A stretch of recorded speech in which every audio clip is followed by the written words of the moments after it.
ये हम सब जान चुके हैं। आज हम देखेंगे कि दो भिन्न समतुल्य कब होती हैं, कि दो भिन्न आपस में बराबर कब होती हैं। तो देखो हमने चार चॉकलेट कह सकते हैं, हमने चार चॉकलेट बनाई है और इसे देखो पहली चॉकलेट को हम देखते हैं, इसे कितने हिस्सों में हमने बांटा है और दूसरी चॉकलेट को कितने हिस्सों में बांटा है, तीसरी चॉकलेट को कितने हिस्सों में बांटा है और चौथी चॉकलेट को कितने हिस्सों में बांटा है। अब ध्यान से देखो, पहली चॉकलेट को जो दो हिस्सों में बांटा है तो इसके रंगीन हिस्से को हम कितना कहेंगे, अब दूसरी चॉकलेट को हमने चार हिस्सों में बांटा है तो इसके हमने दो हिस्से लगे हैं तो इस रंगीन हिस्से को कितना कहेंगे, अब इस तीसरी चॉकलेट को हम देख रहे हैं, इसे 6 हिस्सों में बांटा था और इसके 3 हिस्सों को हमने रंगा है। चौथी चॉकलेट को हमने 4 हिस्सों को रंगा है और 8 हिस्सों में बांटा है तो ये रंगीन हिस्से कितने हो गए। अब यह समझने वाली बात ये है, अब यहाँ पर हम देखेंगे चारों चॉकलेट बराबर लंबाई की हैं और अब यहाँ पर देखो जितना हिस्सा यहाँ से यहाँ तक रंगा हुआ है क्या उतना हिस्सा यहाँ से यहाँ तक रंगा है कि नहीं।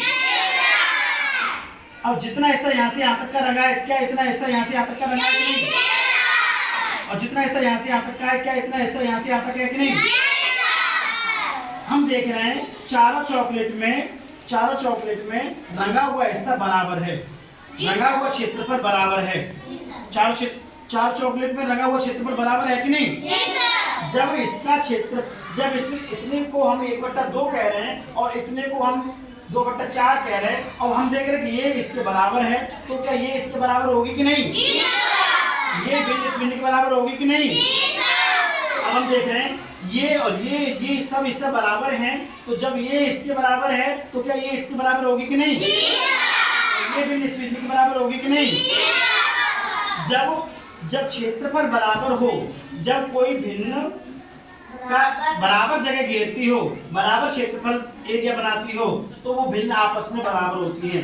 जब भिन्न आपस में बराबर हो तो हम इन्हें ऐसे लिख सकते हैं 1/2 बराबर 2/4 बराबर 3/6 बराबर 4/8।